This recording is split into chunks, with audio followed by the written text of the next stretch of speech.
Warning, the following episode is going to contain hijinks, phenomenal music, and may make you stop your car on the side of the road. In Obscuria.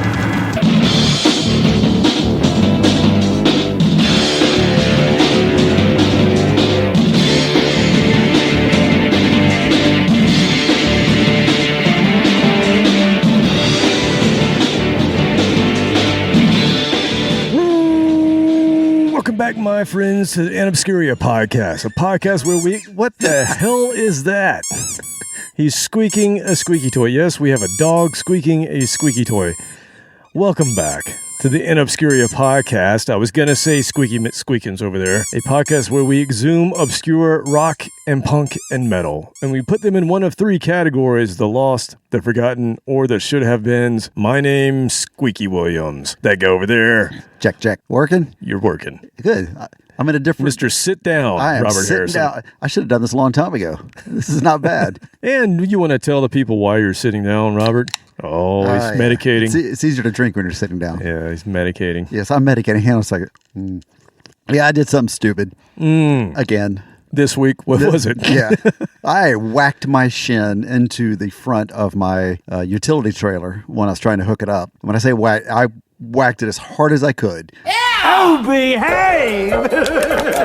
Yeah! Yeah, baby, yeah!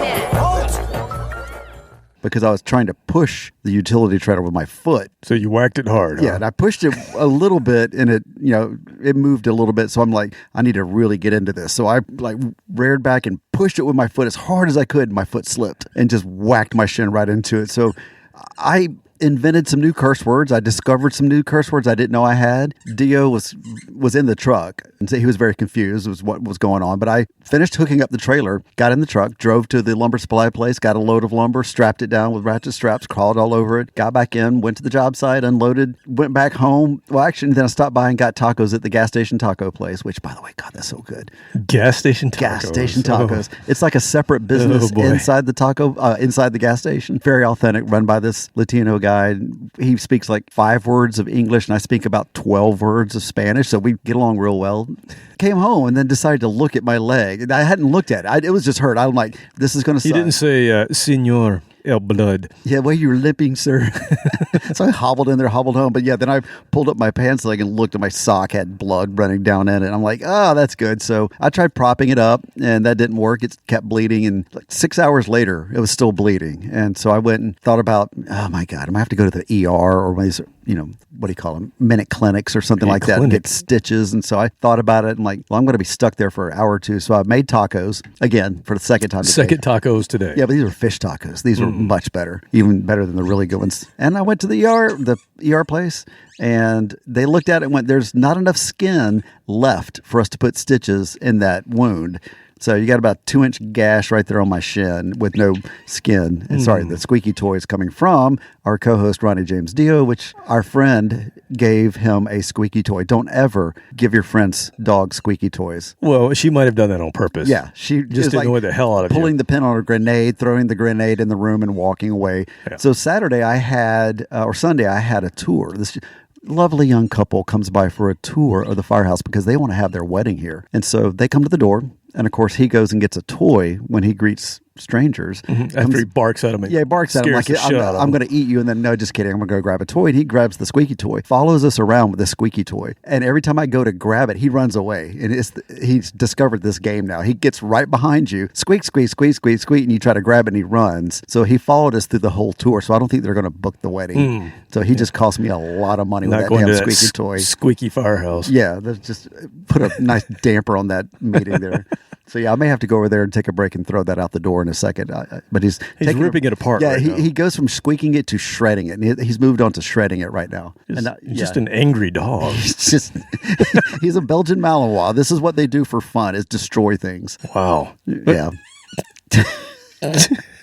I hope that's coming through. I can hear it very I loud. can, I can clear. hear it. Yeah, I hear it. But he's on the other side of the room, and it's that loud. So if he walks over here with it, I'm going to have to confiscate it. Oh, which we boy. may have a battle then. Well, after you confiscate a squeaky toy, go listen to Pod of Thunder, Cobras and Fire, Growing Up Rock, Slamfest Podcast, Decibel Geek, A to Z Radio, Metal Up Your Podcast, The Hustle, Disciples of the Watch, Podcast Rock City, Sean Geek and Fast Fret Podcast, State of Amorica, Rock Strikes 10, Powder Than Hell, Shout It Out Loudcast, Ron Keel Podcast, The Kiss Room, Ages of Rock, Retros S Podcast, and don't forget about Monty. Hey, it's Monty. Who's that guy? Monty's Rockcast. I can't remember that. Oh, you can't remember who Monty is? Well, maybe we should go into this a little bit. Yeah, refresh my memory. But before we do that, don't forget, visit us in obscurity.com. Like us, share us, Facebook, X, Instagram, and before I tell you anything more about Monty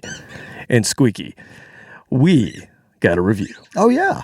It's time for our quarterly review. It is that time. Roll the quarterly review music.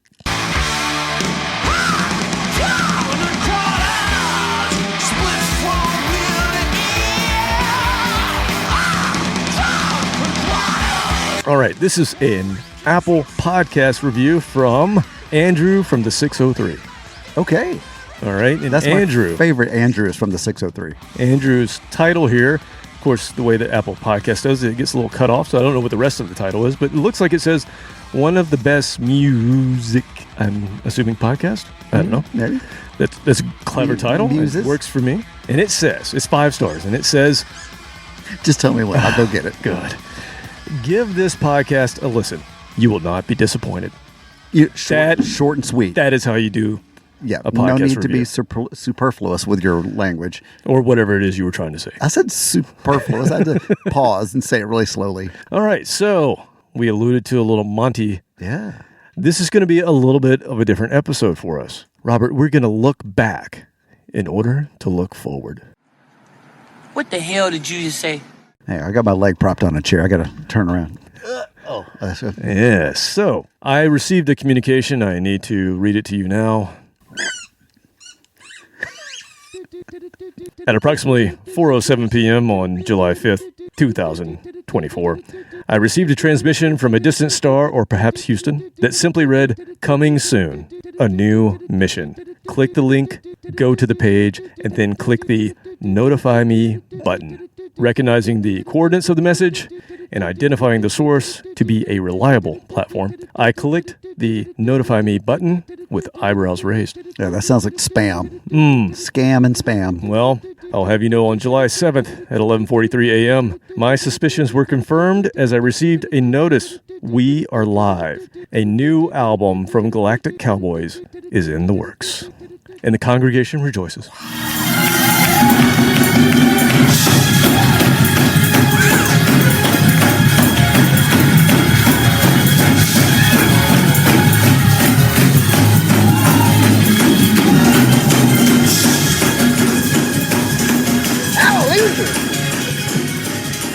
That's right. We've been telling you about it already for a few episodes, but we're going to dig in a little bit further. By the time this episode comes out, there will be only a few weeks left to contribute to the Kickstarter campaign. Go take that damn squeaky toy away from him. You got it. Hang on. Ronnie James D.O.G. Where was I? Oh, yes, we were talking about the Kickstarter campaign that has been started by Galactic Cowboys.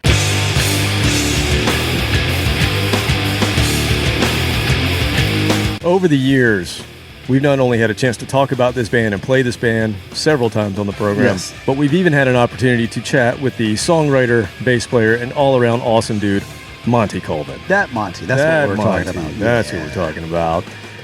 And I want to read you a little message from the Kickstarter page here so you understand what's going on. So this is from the band. Galactic Cowboys have always lived on the edge of the musical frontier. See what they did there? Oh, nice. Pioneers of combining devastatingly heavy riffs, pounding rhythms, and soaring melodic vocals. From the beginning, our style has been deliberately and carefully crafted. For those that know, our catalog speaks for itself. But doing what we do the way we do it has been a challenge at times. Was the world ready for what we had to offer? Is it ready now? Among the challenges we face is this new way, or at least new to us, of financing a project, crowdfunding. There is no record company to depend on any longer. It's just us and you. With the support of fans around the world, we hope to bring a new Galactic Cowboys mission to life and create the kind of album that will put smiles on faces while crushing skulls, never missing a beat from our last release in 2017. So what you need to do is go over to Kickstarter.com, type in Galactic Cowboys in search, and you'll see all the cool stuff that they have, and you can support this project. And that's what we're asking you to do. I've done it myself. It's going to be another kick-ass Galactic Cowboys album. They don't do a shitty album. They make good albums always. They always bring something new and fresh, yet they still have that Galactic Cowboys sound. And in the world today, we need more of that. This is what the world needs right now. Go help them out. Exactly. We have until September 5th to reach their goal of $70,000 to fund this project, which actually, in the grand scheme of things, is not that much. It's chump change. Let me check my pockets here. Yeah, empty them out. So what I thought we would do today, Roberto, See? in celebration and recognition of what is sure to be a successful campaign, we are going to replay our episode from February 28th, 2020, where we proclaimed episode 242, Grave Mistake, Galactic Cowboys should have been huge. Revisited. See what we did there? I see what you did there. That's awesome, man. So enjoy this. I will say this was early in our recording and understanding how to edit. So it might be a little different as far as the sound quality of maybe what you're used to, because we are so professional now. Oh, yeah. We've got that DJ voice. Yeah. I will say. Down So I went back and just listened to it to see, make sure that I could put this back out there. Were you putting in sound effects back then? Not many. Really? Not many. And we were much slower. We talked much slower. Really? Mm-hmm. Which is weird. Now, when you hear this, you will notice that my voice and your voice is very different. And the reason is, think back to that date, February 28th, 2020. Everything was still analog. No. Like hand crank radios. You and I had COVID, and we didn't know it. COVID and didn't know it.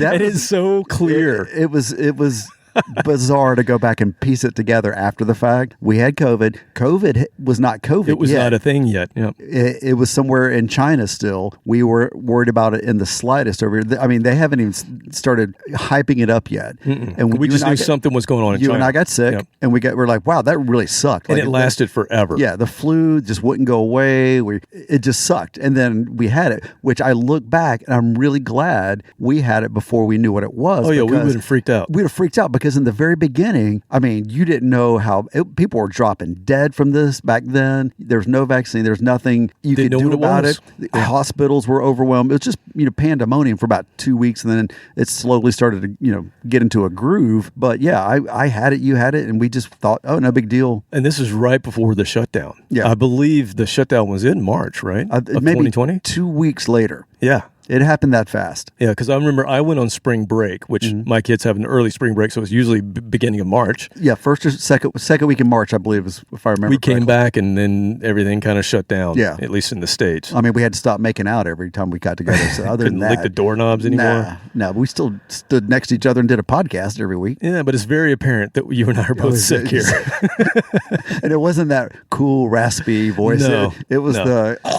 It's edit all the loogie spitting out. So with that, people, yes. I give you Grave Mistake, Galactic Cowboys should have been huge. Enjoy, and we will see you next week. Go to the Kickstarter and fund this project. Let's make sure we get a new Galactic Cowboys album. Let the band know how much you love them. Hey, this is Monty Colvin from Galactic Cowboys and Monty's Rockcast, and you are listening to the amazing In Obscuria podcast. Rock on!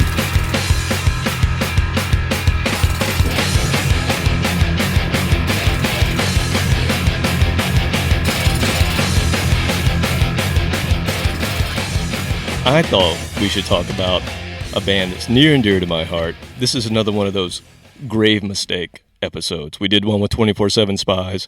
This is a grave mistake. Galactic Cowboys should have been huge. That name sounds familiar, and I'm going to regret saying that. But so I thought you might be unfamiliar with them. So they're kind of hard to pigeonhole. They're from Houston, Texas, and they came out in the mid to late 80s. as far as when they formed, but they didn't start putting out music until I believe it was 90, 91, somewhere around there. But they are basically a metal band, although people put them in the progressive metal category. Some people consider them alternative. They're really a mix of things. But I would probably consider them progressive metal. But the thing that's unique about them, and we'll talk about why, is they basically combine heaviness of like Anthrax with the vocal stylings of the Beatles. So they have very lush harmonies in all of their songs, very amazing vocals, and very Beatles-esque. You'll see as we go through it today, but they're heavy. So it's an interesting mix. And another thing about them is a lot of people early on thought they were a Christian band because they do have some Christian leanings or Christian messaging in their music, but they've never said that they're a Christian band. They don't come out and say, "Oh, we're doing this because we're Christians," but there are definitely themes there. And the original band consisted of Monty Colvin on bass, and he's an interesting cat. He actually has his own podcast called Monty's Rockcast, so you can go check that out. He's a pretty funny dude. He's doing that today. And the Galactic Cowboys are still around. They reformed. We'll talk about that. But the other thing that Monty, a cool thing about him is he's actually Dee Dee Ramone's cousin. In what world does that happen? Isn't that bizarre. Weird? Yeah, it's very bizarre. I mean, Dee Dee played bass too. Here's Monty in Houston, Texas, who's Dee Dee Ramone's cousin. But I thought that was kind of cool. Family. Alan Doss was the drummer, Ben Huggins on vocals, and Dane, I want to say Saunier, maybe it's Saunier, on guitars. What's cool about the connection with Dane is his brother Lynn was in the most recent version of a band from Atlanta called Stuck Mojo. And I actually met Lynn when I saw Stuck Mojo a couple of years ago. So it was kind of cool. I didn't realize that his brother was in Galactic Cowboys, was the original guitarist. But they toured in the 90s. They toured with Anthrax, they toured with Dream Theater, King's X, and Overkill. So they were out there, they were playing the scene, and they have some good notoriety. I mentioned King's X, so here's really where it gets really interesting. And I'm a huge King's X fan. You like King's X, all right? Yeah, you took me a couple of times. Yeah. So King's X, we're also a Houston, Texas band. That's where they relocated when they got signed and got big. Galactic Cowboys are also from Houston, Texas. They both mix heavy groove and proggy metal with Beatles-esque vocal harmonies. So they're very similar in that sense. They were also both managed early on in their careers by a guy named Sam Taylor. So here's the real connection to King's X. Sam Taylor was he worked for ZZ Top's production company, and then he went off and formed his own management company. And he had King's X, and he had Galactic Cowboys, and he had a third band called Atomic Opera. And they're considered kind of the trio of Houston, Texas. And Atomic Opera has the same sort of category of heavy with lush vocals. So you had three bands that were very similar in their approach to music.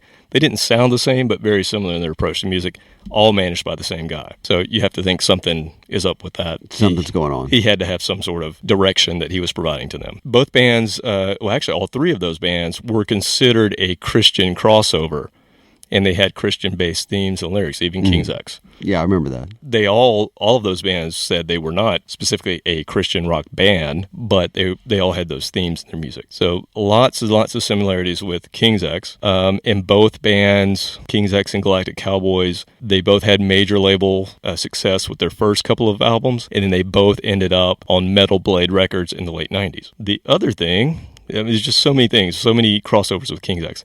King's X's drummer, Jerry Gaskill, plays drums on one of the last albums that the Galactic Cowboys did. Alan Doss left the drumming position, and so Jerry stepped in and played on one of their albums called Let It Go. And then Wally Farkas, who was the second guitarist, and we'll talk about when he comes in, he actually owns a label called Molken Music, and they've actually released on his label King's X live albums, B-sides, and then some of the solo content from some of the King's X guys. So these guys are obviously very close, very tight.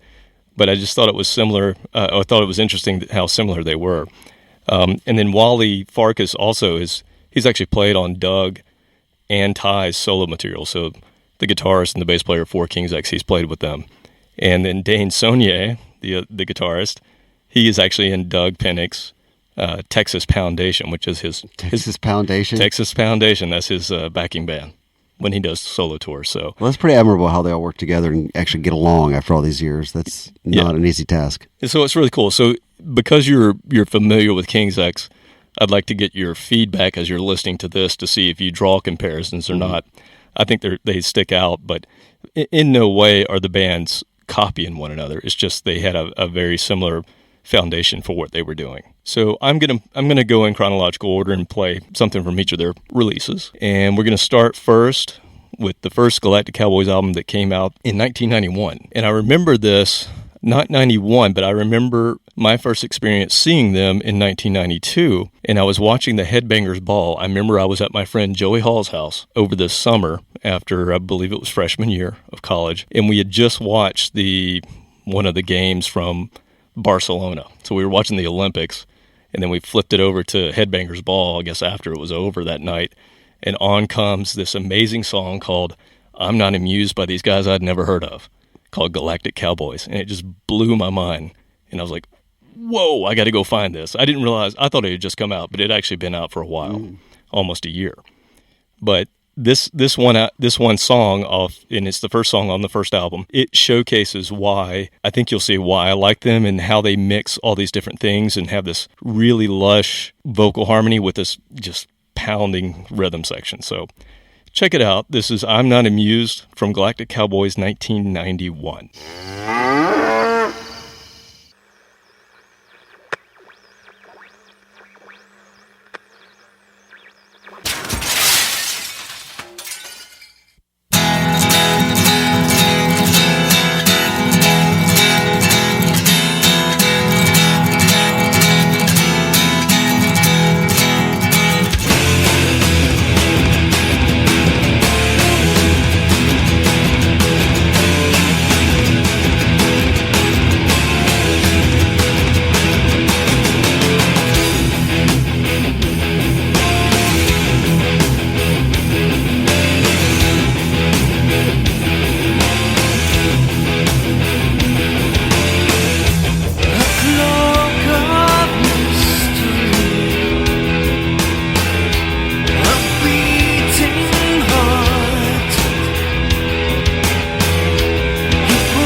think that's the quickest I've ever heard a band transition from sounding like Collective Soul to Black Sabbath within like 8 measures.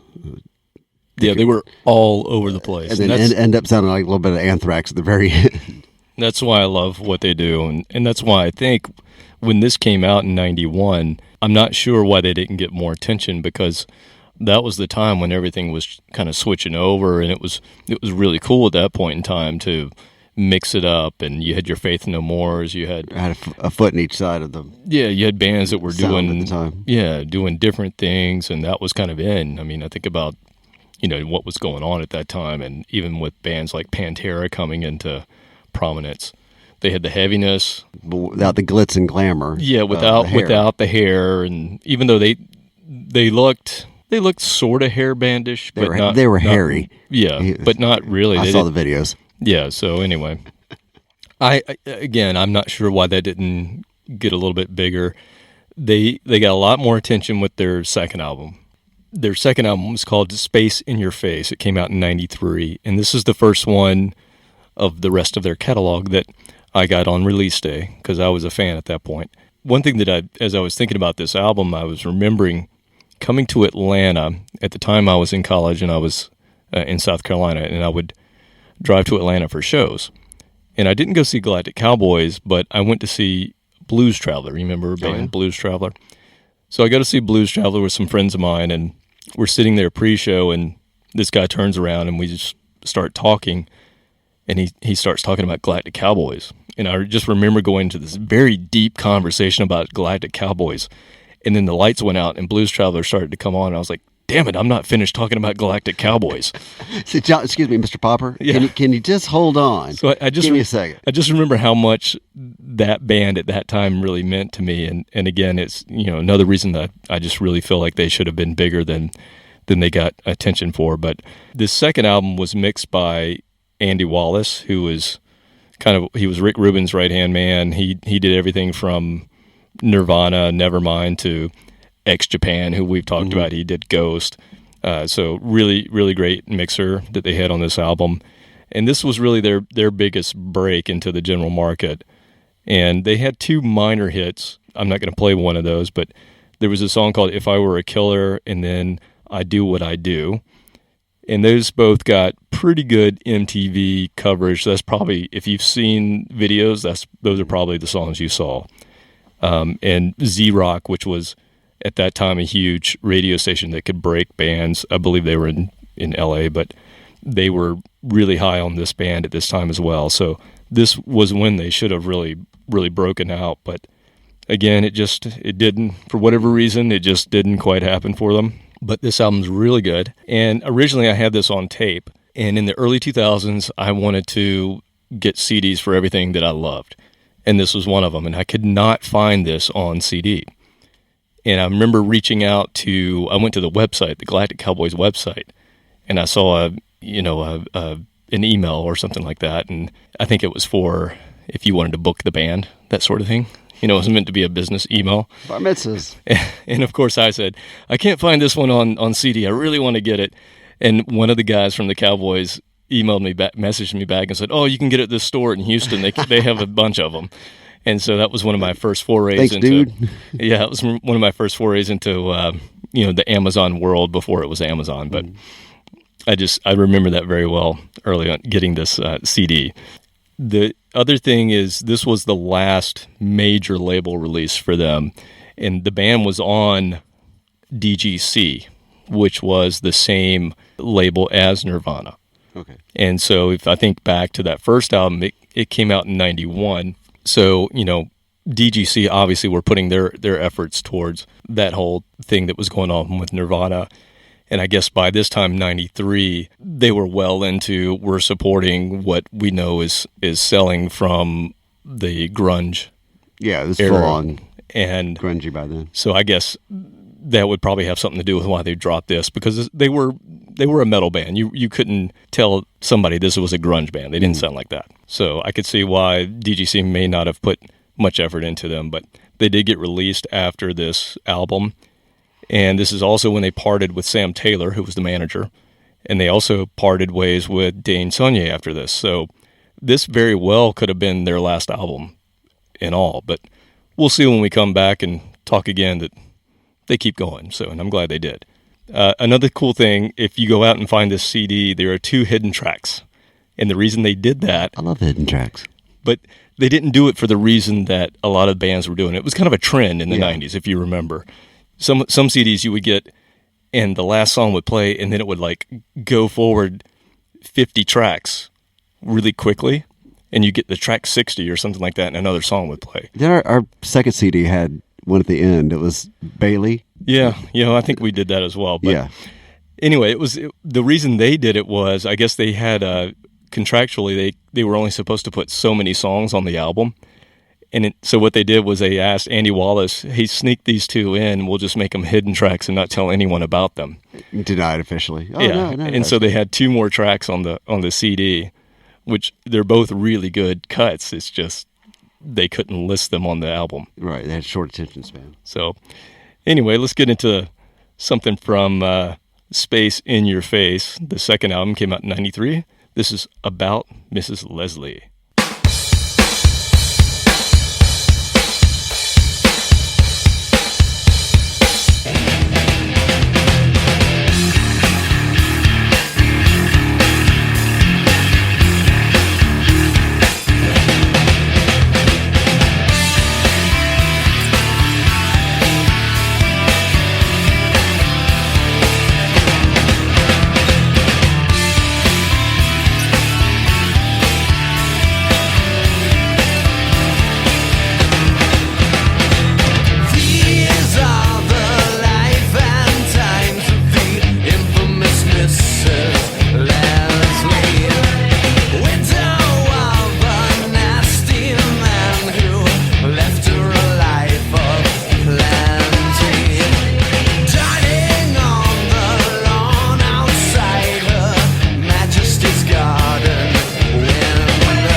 Mr. Leslie.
they definitely stress the harmonies a lot more. Not a lot more, but significantly more than King's X.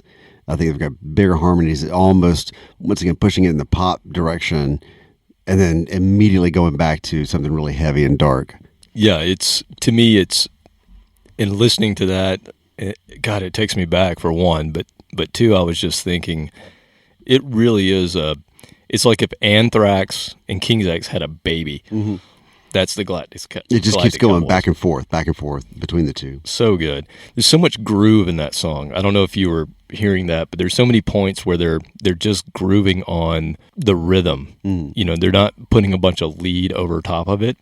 There's certain bits in that song where it's just focused on the music. There's no singing. There's no lead over top. It's just focus on the groove of what the rhythm section's doing. Mm. I love that. Again, they got dropped at that point, unfortunately, and so again, they lose their guitarist, and they lose their manager, and they lose their label. Most bands would pack it in. Loser. Yeah. So, and I did, you know, at the time there was no internet then, so I didn't know what was going on. But you know, we had all the magazines, the guitar magazines, the Rip magazines and whatnot, and so you could get little sound bites in those. And I remember reading something about this happening. I was like, well, I guess that's it for the band that I really like. I guess I'll never see them live. But they came back. They did actually split for a little bit. But then they came back, and they had a new guitarist, and his name was Wally Farkas. We mentioned him earlier. And he brought a little bit of a different guitar tone, guitar sound to it. And the band signed to Metal Blade in 95, 96. And at that time, if you think 95, 96, that was, you know, post-grunge, I guess is what that it was on the way out. There was no hard and fast, but somewhere in there started mixing with lots of other genres at the same time. Yeah, and that was the time where metal, unless you were into metal, was dead. It was very much underground. It was done. The only bands that survived that people talked about was Pantera and Metallica. And really no one else. Everybody else were either dinosaurs or they just weren't talked about, unless you were into that sort of thing. And this was before 95, 96. This is before the kind of rebirth with the new metal and the hip-hop-y stuff. That hadn't happened yet. So they were kind of in that world of, you know, unless you're a diehard, you're probably not going to go buy the new release. But they signed to Metal Blade. They get a little less proggy, because I think especially that second song, you could hear the proggy influence in there. And I did want to mention before we move on from that song, there's a great song on there where they were talking about crop circles. Mm. And at the beginning of the song, you can hear a lawnmower cranking up. Because if you remember at that time, there was the whole thing about the crop circles. And nobody it was actually knew whether aliens, it was actually some guys in England that were just making it with a little tricked out lawnmower. Genius. Those guys are my heroes. But there's a great song on the Galactic Cowboys that did you hear a nice little ring there? The doorbell? Oh, that was the ring camera? That was interesting. I haven't heard that before. Anyway. Did we win? Was that a good sound? You're the winner! Pop-ups. Anyway, so go check that song out on the second album. But going back to the third album and them signing to Metal Blade, it's a pretty awesome album. It's called Machine Fish. And it's the first album to feature Monty Colvin, who's the bass player, to feature his artwork.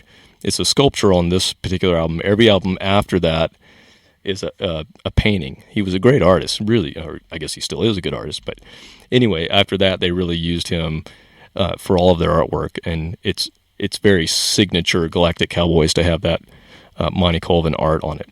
And Machine Fish was the first one. But it's a really heavy album. And the reason this album really resonates with me is this is right when I moved to Atlanta, right before the 96 Olympics was when I moved here. And I've owned 2 copies of this CD. And the reason being, the first copy of my CD was totaled in a car crash that I was in. I was listening to this album when it was dusk and I just didn't see the person coming. They didn't have their lights on. And I pulled out in front of a Mustang. Ouch. And totaled my car and theirs. Oh. And I will, that's one of those things you never forget. No. But I remember this was what I was listening to as I was driving home. And I also remember that after the dust settled and, we did all the insurance stuff. And later that evening as I was sitting at home thinking, about my life and the fact that I survived, yet, and this was a horrible thing, I started thinking, oh shit, I left that my in the CD player. was in the player. And they totaled my car, so it's in some lot somewhere. There's no way I'm ever going to get that back. And so I had to go buy a new disc. Oh, the horrors. Such a sad story. But it's funny that I remember that. And it's also funny that very evening, that was the thought I had is, oh shit, my Galactic Cowboys CD was in there. Do you flinch when it gets to that point in the song where you hit them? There's a certain part of that song you're like, oh, I'm fast forward. Well, that's, you're so good with transitions, Robert. This is the reason I'm playing the song from this album that I am, which is a song called Fear Not. Animals smell fear. Animals smell fear. Animals smell fear. Animals smell fear. Animals smell fear.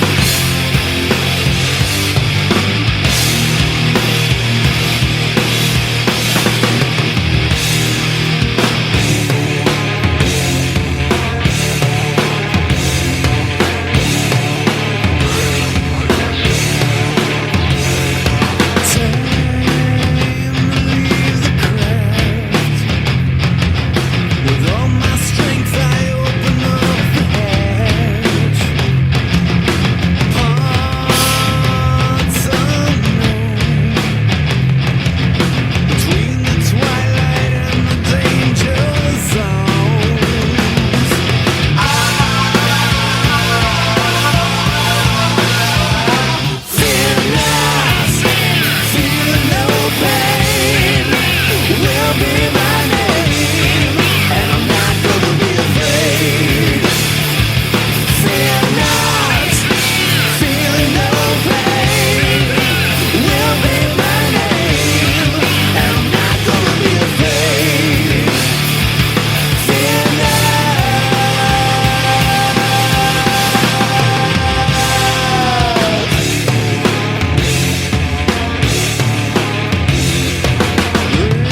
change one member in the band, and you have a whole new band. Yeah, I don't think you could, at that point in time, I don't think you could say that sounds like King's X No, at all. no, they'd moved away from that. That was more closer to like Soundgarden. It was consistently heavy throughout the song, not that back and forth. And once going back in the time machine, taking that sound 4 years earlier, when you had the big rush going, and by then, by the mid-90s, it was saturated with all kinds of bands, so they probably weren't looking for that sound anymore. Well, this was 96, and I was thinking, do you remember a band? Oh, God, I'm going to blank on their name right now that I'm thinking about it. But Oh, yeah, that band. I wanted to say Filter. That's a different band. I'm thinking of, but Filter was around at the same time. Yeah. But I'm thinking of Fuel. Mm-hmm. Love Lies Bleeding in My Hand. Great Elton John lyrics. Exactly. They stole lyrics from Elton John. Plagiarized. But when you listen to that album, the rest of it was pretty heavy, yet that was a huge hit. And I'm thinking, this band was not that far removed from it. If you listen to the rest of the album, it's really not that far removed from what was going on. I think what probably didn't help was the fact that they had 2 albums out before. Right. They had a name. They didn't start at this point. Yeah, they weren't new. And also, they were on a label called Metal Blade. Yeah, right there. You got to Right. stereotype. So in 1996, that's not going to fly with any sort of X99X or whatever the X radio station is in your local town at that time. They're not going to pick that up because of that. Once again, by 96, there were so many different things out there, from bare naked ladies to the swing dance to the Limp Bizkit stuff. It was just, it was hard to get into all that. Oh, man. It makes me want to go to the next song even quicker just thinking about it. So the same year, so they released Machine Fish in 1996. Car Crash. Also in that same year, they released an EP. Now, I don't really know why they released an EP, unless it was just... they could only put 15 songs on the album. Yeah, but they were on Metal Blade. They can call their shots when they're on Metal Blade, right? So I don't really know. Maybe it was just something Metal Blade did at that time was, maybe it was for other markets, like in Europe or something like that. Whatever reason, they put out in the same year an EP. And the EP is called Feel the Rage. Feel the Rage was a single that was on Machine Fish. And I believe Feel the Rage is the song that was playing when I got in my crash, if I remember correctly. But I'm not gonna swear to that. I'm not really sure what was playing because that's blocked out. I just know that CD was in the player. But anyway, they released this EP in 96, and it contains Feel the Rage plus 2 new songs and some covers. Oh, yeah. Oh, yeah. So I believe you know that I'm a bit of a Kiss fan. What? Yeah. I've never heard you talk about it. It's not something I had mentioned very often. You're very quiet about it. I am, and I don't... It's not like I have a room in my house that has memorabilia in it or anything like that. Not like you've been on their cruise. It's not 12 like I've times. been on their cruise or anything. Anyway, in Obscuria, we'll never play a Kiss, right? Because there's nothing obscure. There's nothing obscure about them. But when the Galactic Cowboys cover a Kiss song... Oh, I see the loophole. You see where we're going here. That's a long... Did you pack a suitcase for that? That was a long way to go for a Kiss cover. I know. So here we are with Galactic Cowboys from Feel the Rage EP. I Want You. In the morning I raise my head and I'm thinking of days gone by, and the thing I want out of life is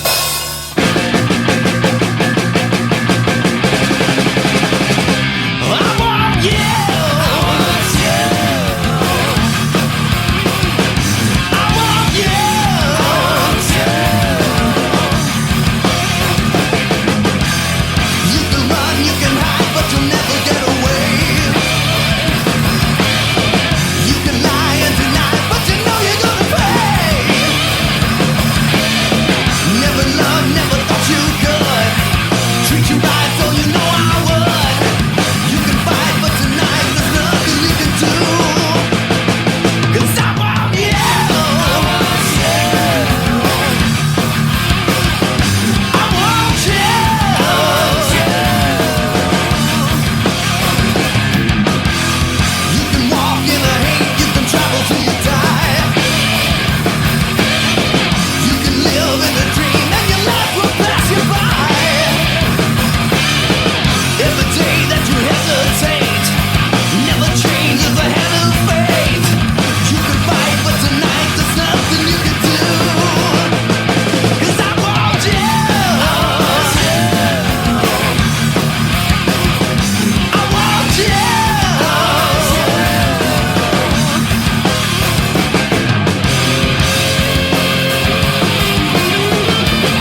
At least it wasn't Beth. That was definitely not Beth. And at least they seriously had a courtesy to choose a song that wasn't as well known. It wasn't Detroit Rock City or something like that. They could give it more of their personal flair.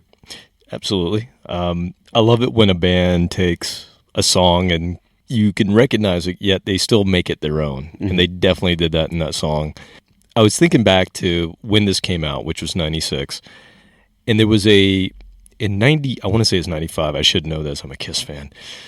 I believe it was 95 when the Kiss My Ass compilation came out, which was a Kiss-produced tribute to themselves, basically. And they had lots of artists on it, Lenny Kravitz, and just a ton of different artists. And in the inside of the liner notes, they mentioned other artists that they wanted to be on the compilation, but for whatever reason, management, legal reasons, whatever, they couldn't get on the album. I want to say that Galactic Cowboys was one of those. This was probably recorded for that album. That makes sense. About the same time and everything. Because if I'm thinking about the timing, it makes sense that that's why they did it. But anyway, I love that cover. It's unique, yet it's Kiss. And I've played Kiss on In Obscuria now. All right, so this is a really prolific time for them, even though they may not be in the mainstream. They're obviously writing songs. They're putting out material almost every year. So that came out in 96. They had an EP in 96. And then they come back with another album in 97, another album in 98. Very prolific time for them. The next album that came out, great album title, The Horse That Bud Bought. That horse. I've always wondered about that horse. Which horse is that? That sounds like a metal album. That's the one that Bud bought. Oh, The Horse That Bud Bought. So I'm going to play the song that goes with that title and that makes it really cool. So this was another release again on Metal Blade, and this was the second album that, or maybe the third album. I'm not sure. The drummer Alan Doss, he produced this, and he had done the previous collections as well. So I guess all the Metal Blade stuff he produced, which is cool. They had, you have somebody within the band who's able to produce you, and you put out good stuff. That doesn't always happen. But the album title, really weird. The painting that Monty did on the cover, bizarre. But then when you dig into why they called it that, super cool. So the song I'm going to play is called Oregon, and it's a mellower tune, but it's where the title comes from. And this is the real life events that Monty penned this. Monty Colvin and his family, I guess when he was young, they sold everything. His parents must have been hippies.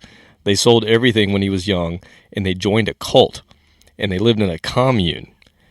everybody's doing it back then. In Oregon. And I guess the cult leader was upset because Monty's father had bought him a horse. That must have been the horse that Bud bought. And I guess the cult leader said, we're in a commune, you have to share that horse with everyone. Mm-hmm. And so everybody had glue. No, so I guess it had a major impact on Monty, so much so that he wrote a song about it all these years later. But I thought that was really cool because until I knew that story, it just didn't make any sense. I'm like, why would you call a metal band, why would you call your album The Horse That Bud Bought? That's a Willie Nelson song right there. Yeah, and your name's Galactic Cowboys, so true. I don't know what you're going for, but now it all makes sense. So I'm going to play Oregon. It's a really, really cool song. Hope you dig it. From 1997, The Horse That Bud Bought. Down from the mountains will you come? We would still move to Oregon. Pull from the ground of yesterday. Sell everything and move away. But it wasn't what we thought. And we rode the horse that Bud bought. We took that trip again, my friend.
some of the others fell away.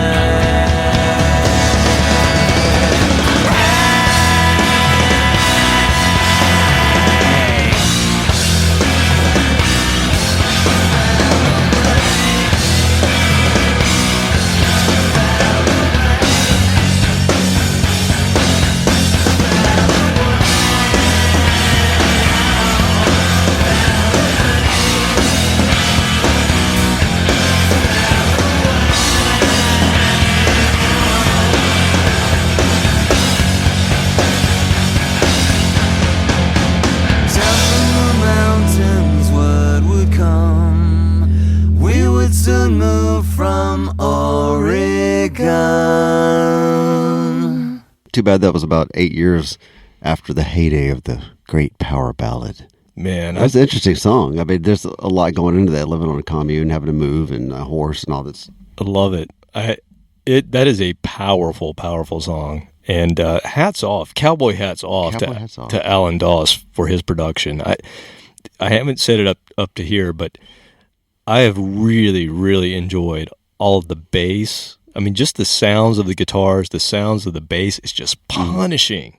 Monty Colvin's bass is so good, just the sonics of it. All the recordings, and really the ones that stand out the most is the stuff that Alan Doss produced. So hats off to him, man. He did a brilliant job. Especially, I'm sure they were not on the same budget as, all of your mainstream acts of the time. I'm sure they were having to, cut corners where they could, but man, their recording sounds so good to me.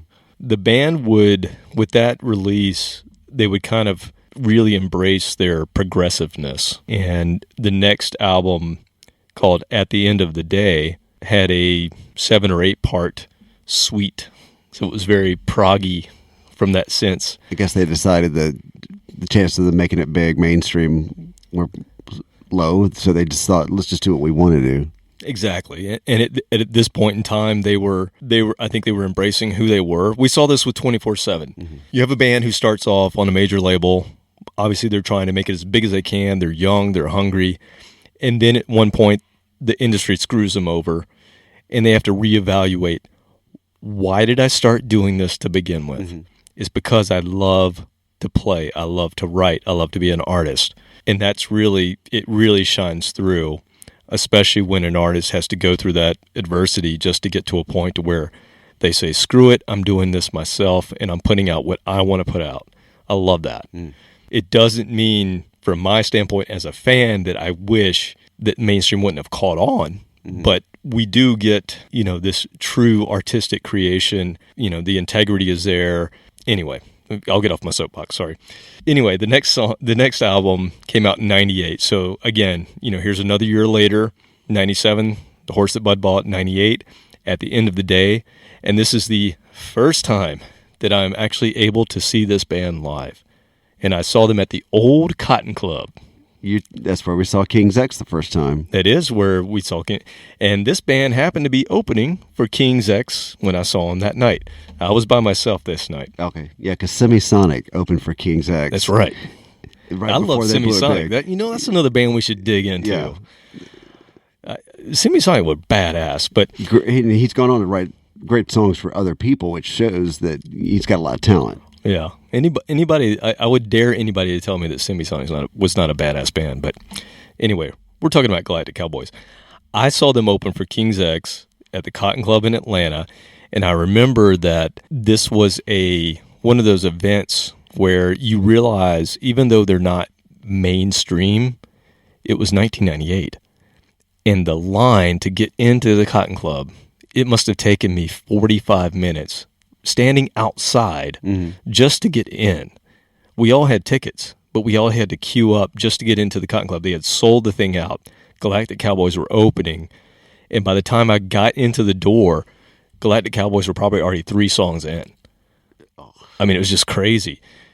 But the other thing that was amazing to me is they were doing something that now you wouldn't think twice about, but back then it was a big deal. They were live streaming the concert on the internet. Dial up. And they made several announcements, hey, this is going out live. Everybody's listening to this all over the world. And it kind of blew my mind a little bit because that was brand new. People weren't doing that. And especially bands weren't doing that yet. So to think about it, it's like, oh, these guys are really cutting edge, you know? And they had a great website, so they were kind of cutting edge in that sense. And I just remember here's Galactic Cowboys playing with King's X, two bands that have a lot of similarities, two bands that I was into or, got into around the same time. I had been into King's X probably 3 or 4 years prior to Galactic Cowboys, but still, the similarities were there. I mean, we talked about those earlier, but that was such a big deal to see that show. I will never, ever forget it. It's the only time I've seen Galactic Cowboys. And you were up close and personal in that venue. I remember that place. That venue was basically like a shoebox, the way it was laid out. Everybody's close to the stage. The stage was only about 2 feet off the ground, so you're close to the performers. Yeah, that was amazing. Anyway, so at the end of the day is a concept album. So they had totally embraced their progressiveness. Put out a concept album. You've got a whole suite of songs kind of strung together to make a concept. And again, it was produced by Alan Doss. However, he decided that he no longer wanted to be the drummer in the band about 2 weeks prior to this album coming out. So when I saw the Galactic Cowboys, I didn't know it at the time. Again, I wasn't getting every bit of information on the internet, but he wasn't the drummer. And I didn't realize it at the time, but now I can kind of, thinking back on it, I'm like, it didn't really sound exactly like every song that I had heard. I just thought they were reinterpreting their songs, but now that makes sense. So Alan Doss wasn't there. But anyway, I want to play the final segment of the suite. And the suite is called the Machine Fish Suite. So Machine Fish was the album that came out in 96, but the Machine Fish Suite came out at the end of the day in 1998. You have to go into it thinking this is the final piece of a bigger collection of songs, because it's going to come across that way like, did I miss something? But this is part Big G. finale number G. Yeah, this is the finale. This is part G, called How Does It Feel?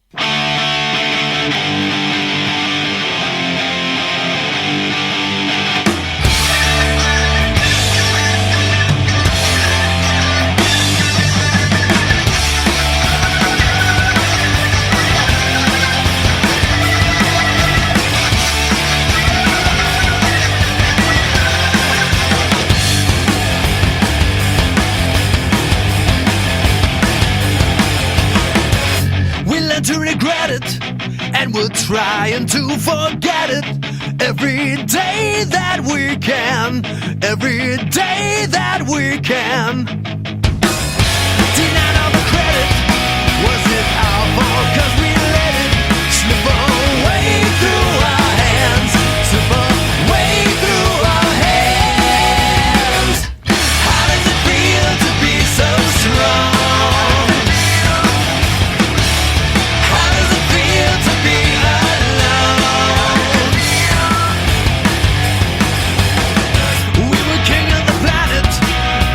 Took it all for granted. Who deserves all the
maybe not quite Bohemian Rhapsody, but Yeah. sounds like they're having fun. But you can tell that's the end of a big piece. Just big build up, and you kind of repeat it again and build it up, and then done. But I don't know. There's something about the sound of that I just love. And there were other songs on this album that would have been more single-like, but I thought it was appropriate to play something from the suite because that's really what they were accomplishing with this album, was embracing their progressiveness, which I applaud always. I do for like 4 minutes, and I'm done. 15 minutes in, and that's the highlight of. Like, oh, it's just starting to get good now. Oh, that's the honey spot. Anyway, I'll actually I'll be going on a progressive rock cruise here soon. Nerd. I'm nerding. Kiss was. I could tolerate that. I would post photos of me on the Kiss cruise, but I don't know. So all the podcasters that listen to this podcast, they a lot of them I know through being a Kiss fan or being a podcast fan, and most of them are Kiss fans. So they all embrace the whole Kiss cruise. Not so much the progressive rock cruise. I don't have a single friend on the progressive rock cruise. How long of a cruise is this? This is a 5-day cruise. No wonder they get and they play 4 songs. It's called Cruise to the Edge. Each day we will get a new song from the band. Yes, no, it's Cruise to the Edge. So if you like progressive rock, go check out Cruise to the Edge. Is it really 5 days? It is really 5 days. And you're quarantined for 2 weeks after that. You know that. I hope they put me in Japan and I can just hang out with Yes for 2 weeks. That'd be pretty cool. I'd like that. Is that where they're hanging out? I don't know. We'll find out. We're going to the Bahamas, I think. Oh, okay. I think we should be okay. Anyway, I don't know how I got off on that tangent. We're talking about Galactic Cowboys. They should be on the, you know what? They should be on the cruise. It was. Yeah, that's we what need to nominate them. They Let's should start really a campaign. They should be there. GoFundMe, something. So we just talked about 1998. I saw Galactic Cowboys. I was on a big high after that show, seeing the Cowboys and King's X at the same time. And then we get to the year 2000, and I hear there's a new album. It's called Let It Go. I don't know if I like that title. Disney. Yeah. You got daughters. You should know that song. Well, it's funny that you say that, but we're going to come back to that. Yeah, so the album's called Let It Go, meaning, are they done? Oh. Yeah, they were done. So apparently they record this album. This is to be their final album. Swan song. Their swan song. There's a reason it's called Let It Go. The cover art by Monty Colvin, really cool. It's got a kid on the front cover with a kind of sad face. He's got goggles on, and he's holding a bunch of balloons. And then on the back, he's sticking his tongue out going crazy, and he's let the balloons go. And so it is to be their swan song. The year 2000. This was the same year that I reached out to them. Asking where I could buy their CDs. Hey man, I know you're done, but where can I get that CD from 93 that I really want? Anyway, yeah, good on me, right? So this is the only album that they put out where each member of the band actually gets lead vocal. So that's kind of cool. And then this is, I told you Alan Doss, he quit before the tour for the last album. He mixed this album, but they bring in Jerry Gaskill from King's X to play the drums on this album.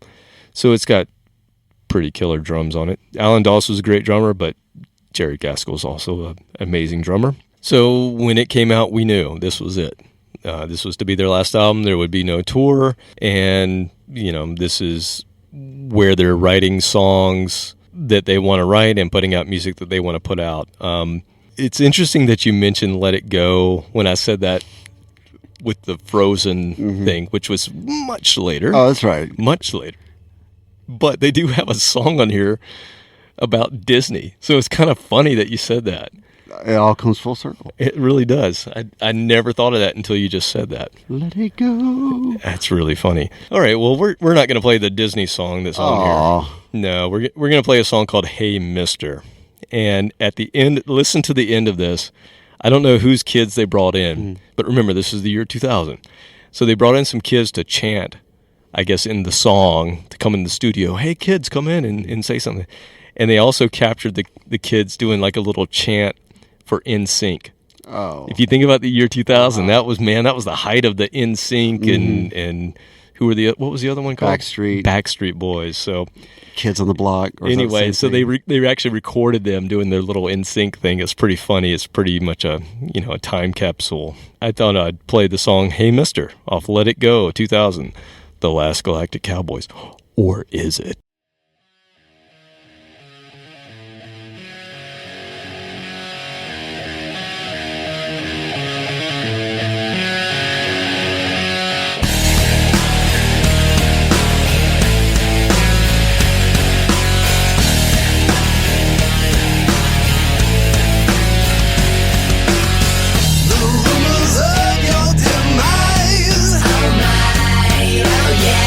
Exaggerated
This was around the same time as bands like Space Hog, and to me, this sounds every bit as good as what was on the Space Hog album. The difference is Space Hog had a hit in the meantime, And they were new. and they were new, and so those two things going for it. This band is at this point making really good music, just as good as pretty much every other band out there, and it's just a matter of not getting that one hit, maybe that Space Hog or any other band you want to compare it to. Yeah, and this album's super strong as far as the songwriting. But before we go there, how good is Jerry Gaskell on the drums? Oh my God, he kills it. They on were this almost as song. good as your air drums. Oh my God, I was creaming over here.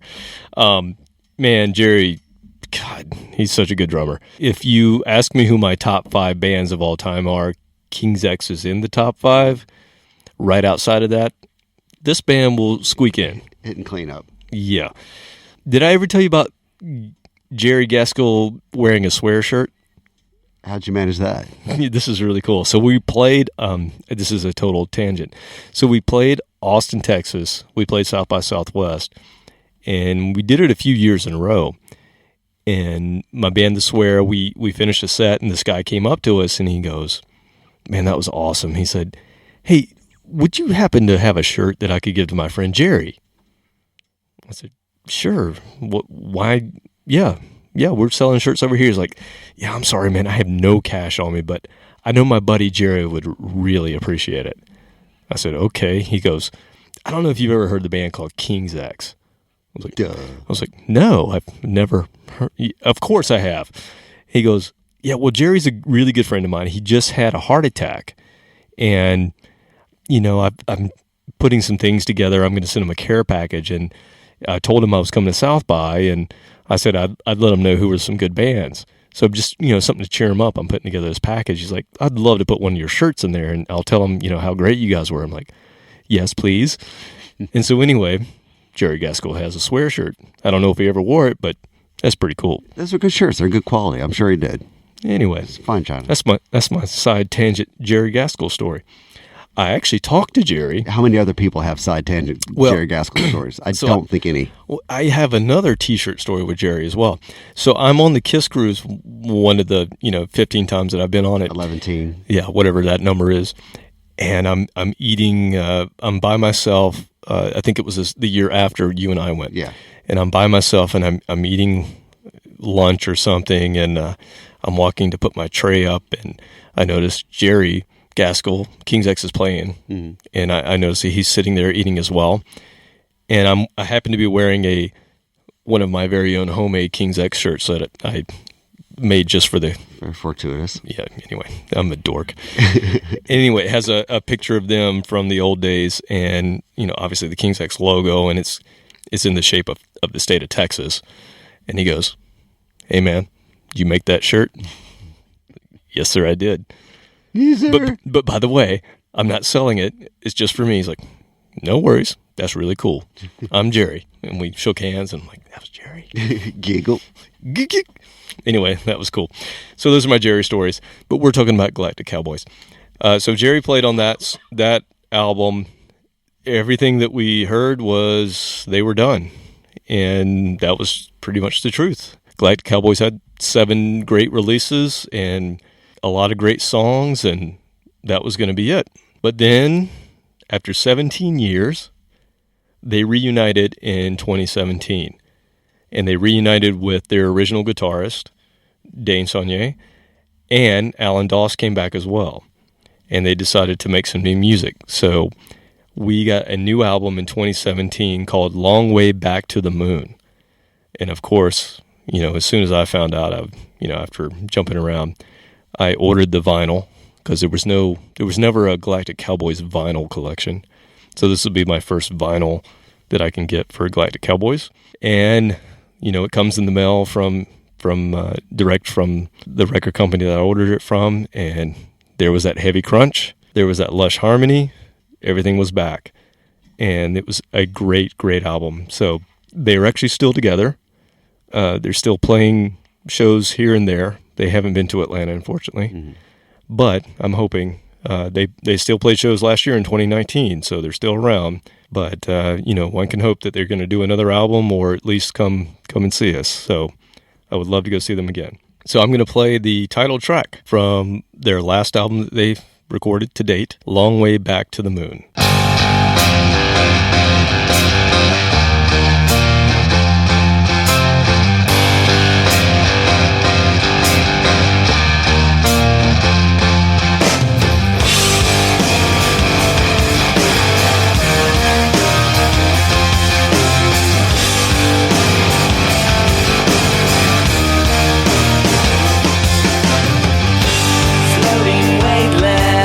As I look up in the sky, trying to remember how I used to fly.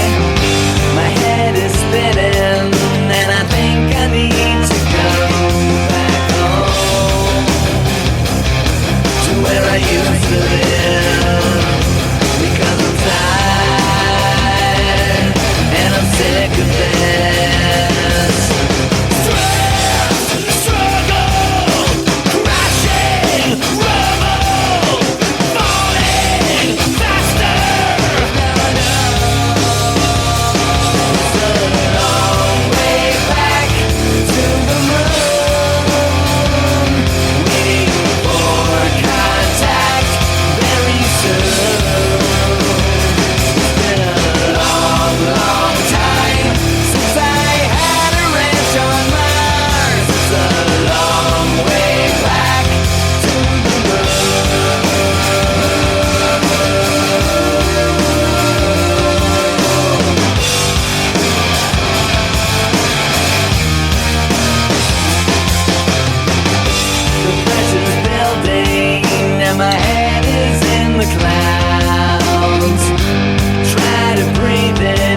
But my breath is running out.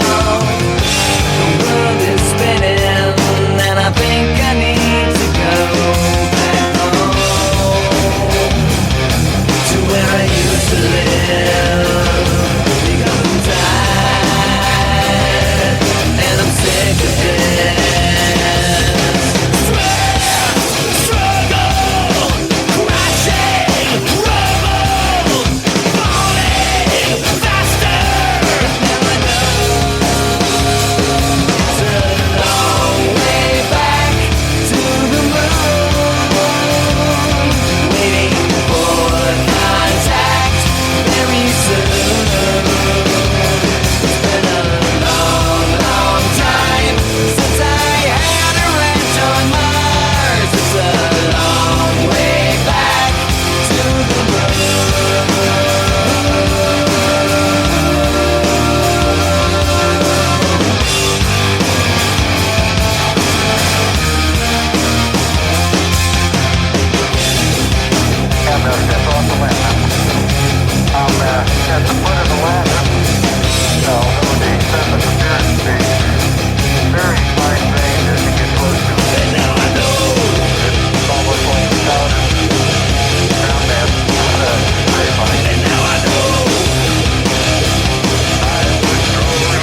I really liked that one. Really strong chorus. The harmonies weren't overdone. Just real strong song. And that's the first time since 1993 that those four guys have recorded. So I'm going to get on my soapbox here for a minute because that was my last song, and obviously that was the last release that this band has done to date here in 2020. So hopefully they'll do another album and tour, and I'll get to go see them again. But there are only so many bands that an individual can really fall in love with, and no matter what, thick or thin, that's the group that they're gonna stick by. And like I said, I have my top 5 are pretty set, and Galactic Cowboys falls just outside of that. For me, this band means a lot, and like I said, since their second album, on the day that their album is released, I have picked that album up. And I have looked forward to listening to that album, and I've never been let down by this band. I do not understand why they're not as much of a household name, but, that happens.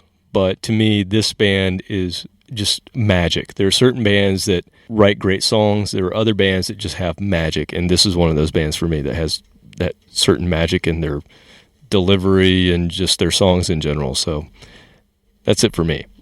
I agree. Could it be any harder to figure out why certain bands didn't make it? It's not scientific. You can't go back and go, it's because of this 1, 2, or 3 things in this formula, because it's art. It's subjective. And once again, they could sound good on 99% of their songs. They just never got that one song that was just one more. It just that one thing that cut through all the other bands out there. Yeah, it could be timing. It could be, like we said earlier, they had a name for themselves. They get on a label that's pigeonholed as a metal band. They get pigeonholed or categorized, and there's not an open mind to listening to their music. But for whatever reason, but you know what? They're still around. That's why we're here. That's why we're here. So hopefully, I've opened your mind to something that's really special to me.